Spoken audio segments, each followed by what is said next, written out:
आज का हमारा विषय मोक्ष किसका। भाई और बहनों, पहले हम मोक्ष की परिभाषा करते हैं। हम अगर वर्तमान में सोचें कि अगर व्यक्ति के मेंटल पीस हो, टेंशन फ्री हो और किसी तरह का दुख ना हो और उसको दुख में से सुख निकालने की कला आनी चाहिए। देखिए, सुख और दुख होना हमारे हाथ में नहीं है। सुख और दुख तो जो हमारा परिणाम है, ये प्रारब्ध है, उदय हम पीछे से लेकर के आते हैं। ये हो रहा है, ये हमारे हाथ की बात नहीं है। लेकिन हमारे हाथ की बात क्या पुरुषार्थ है। आपके कोई दुख की प्रवृत्ति, टेंशन की प्रवृत्ति, स्ट्रेस की प्रवृत्ति और स्ट्रेन की प्रवृत्ति चल रही है और आप उसके अंदर समभाव से रहते हो। आप उसके अंदर किसी भी तरह की अशांति फील नहीं करते हो, किसी तरह का दुख फील नहीं करते हो, उससे बिल्कुल प्रभावित नहीं होते हो और उसकी तरफ ध्यान भी नहीं देते हो। आप उपेक्षा भाव से चलते हो उस स्थिति का कि भाई ये मेरा कर्मों का उदय है, मेरे कर्मों का प्रारब्ध है, मैं इसको रोक नहीं सकता, लेकिन इसके अंदर शांत रहना, संभाव रहना, ये मेरा पुरुषार्थ, ये मैं कर सकता हूं क्योंकि वो तो हो रहा है। और जो ये हम कर रहे हैं, करना हमारे हाथ में, जो हो रहा है हमारे हाथ में नहीं है, तो वो तो ऑलरेडी पेपर हम दे चुके हैं, उसका परिणाम हमको मिला है।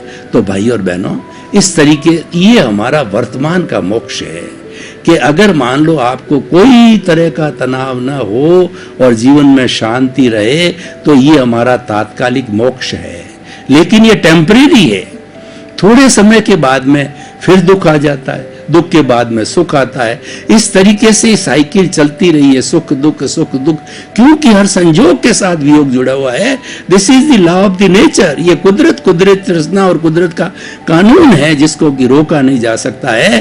तो जब संजोग के साथ वियोग होना निश्चित है, संयोग वियोग लेकर ही आता है, यानी सुख दुख का चलता रहता। हमको वो टेम्परेरी काम नहीं चाहिए, हमको किराए का मकान नहीं चाहिए, हमको तो अपने घर की झोंपड़ी चाहिए ताकि कोई बार बार हमको खाली न कराए। बार बार खाली करने से बहुत डिस्टर्बेंस होता है, हमारा सामान टूटा, हमारा मूड खराब होता है और हमारे जो रहने की लाइफ स्टाइल एक जगह फिक्स हो जाती है, वो नए घर के अंदर रोज बदलती रहती है और हम कष्ट की अनुभूति करते हैं। तो भाई और बहनों, हमें अपने स्वयं का मकान चाहिए और स्वयं का मकान हमारी आत्मा है। ये शरीर तो किराए का मकान है, ये तो बदलता रहता है। ये तो हमने न मालूम जन्म जन्मांतर के अंदर हमने कितने शरीर धारण किए हैं, एक इंद्रिय, द्विंद्रिय, त्रिंद्रिय, चतुरेंद्रिय, पंचेंद्रिय, नरक गति, तिर्यंच गति, मनुष्य गति, देव गति और मुक्ति हमारी हुई नहीं है। और वही आज का विषय है कि हम मुक्ति कैसे प्राप्त कर सकते हैं और मोक्ष किसका होता है। तो हम ये चाहते हैं कि हमको परमानेंट सुख मिले, हमको स्थायी सुख मिले, हमको शाश्वत सुख मिले, हमको अक्षय सुख मिले, निरंतर सुख मिले, यानी जिसके बाद कोई दुख ना हो, प्योरली सुख ही सुख, 24 कैरेट का सोना हो, उसमें कोई अशुद्धि नहीं है। और ये मिल सकता है क्योंकि हमारी जो मूल स्वरूप में जो आत्मा है, शुद्ध आत्मा भगवान जो भीतर विराजमान है, हर एक के भीतर में वही भगवान विराजमान है। वह अनंत ज्ञान वाला है, वह अनंत दर्शन वाला है, वह अनंत शक्ति वाला है और वह अनंत सुख का धाम है, यानी इसकी प्रॉपर्टी है। ये किसी भी दूसरी चीज की, बाहर जड़ चीज की ये प्रॉपर्टी नहीं है। मैं जो है अनंत सुख वाला हूं, ये प्रॉपर्टी हमारी आत्मा की है और ये ओनली भीतर के जगत में आत्मा के साथ में एम्बेडेड है, आत्मा की प्रॉपर्टी है और आत्मा का लक्षण है, आत्मा का गुण है और ये आत्मा में मिलता है और मनुष्य इसको प्राप्त कर सकता है।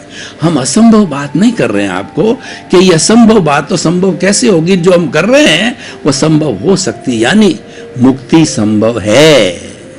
और उस मुक्ति को पाने वाला केवल यही औदारिक शरीर है, मानव जीवन है। जब कभी भी उस मुक्ति को प्राप्त करना होगा तो उस मुक्ति की प्राप्ति के लिए इसी शरीर में आना पड़ेगा।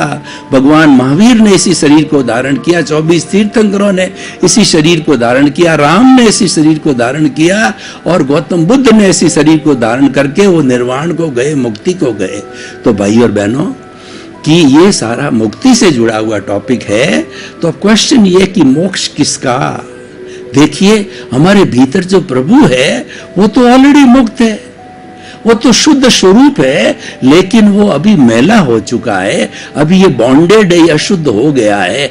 मूल स्वरूप में उसमें कमी नहीं है, वो तो मोक्षगामी ही है, वो तो मोक्ष का स्वरूप है और मोक्ष में ही हाजिर है, मोक्ष में ही रहता हर क्षेत्र। लेकिन उसके साथ जो ये कॉजल बॉडी, कार्बन शरीर, सूक्ष्म शरीर और उसके साथ में जो ये हमारा कर्म शरीर जुड़ा हुआ है, और इसको हम राग द्वेष भी कह सकते हैं, कषाय भी कह सकते हैं, क्रोध मान माया लोभ भी कह सकते हैं, मोह का संसार भी कह सकते हैं, अज्ञान भी कह सकते हैं, अविद्या भी कह सकते हैं।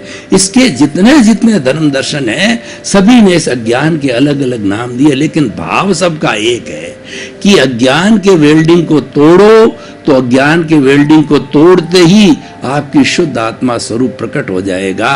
वो अशुद्धि इसके ऊपर आई हुई है। कई बार क्या होता है, मैं आपको एक उदाहरण देता हूँ कि कोलार गोल्ड फैक्ट्री हमारे कर्नाटक के अंदर आप कभी गए हुए हों तो वहाँ सोना बनाने की फैक्ट्री है, तो वहाँ पर गोल्ड ओर निकाला जाता, ओर के अंदर मिट्टी साथ में आती, तो सबसे पहले मिट्टी को अलग किया जाता है और फिर रासायनिक क्रिया के द्वारा उस गोल्ड के जो टुकड़े होते हैं उसको मेल्ट करके, और उसके साथ में जो तांबा है, पीतल है, जिंक है, जो भी चीजें मिली हुई होती है, उन सब को डिटेक्ट करके, उनको रासायनिक क्रिया करके अलग करके फिर ये बिस्किट बनाया जाता है।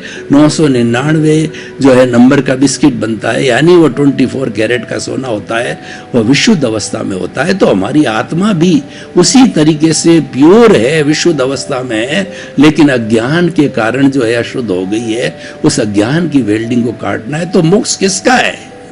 मोक्ष उस अज्ञान का है, मोक्ष का उस कार्बन शरीर का है। और उसके साथ ये जो हमको स्थूल शरीर मिला है, मन वचन काया रूपी ये शरीर है, पूर्व जन्म के कर्मों के भुगतान के लिए मिला है। इसको देने वाला कौन है? इसको देने वाला कर्म शरीर है। और हमारे जीवन का हर कार्य मन वचन काया से जुड़ी हुई हर अवस्था को देने वाला ये कार्बन शरीर है।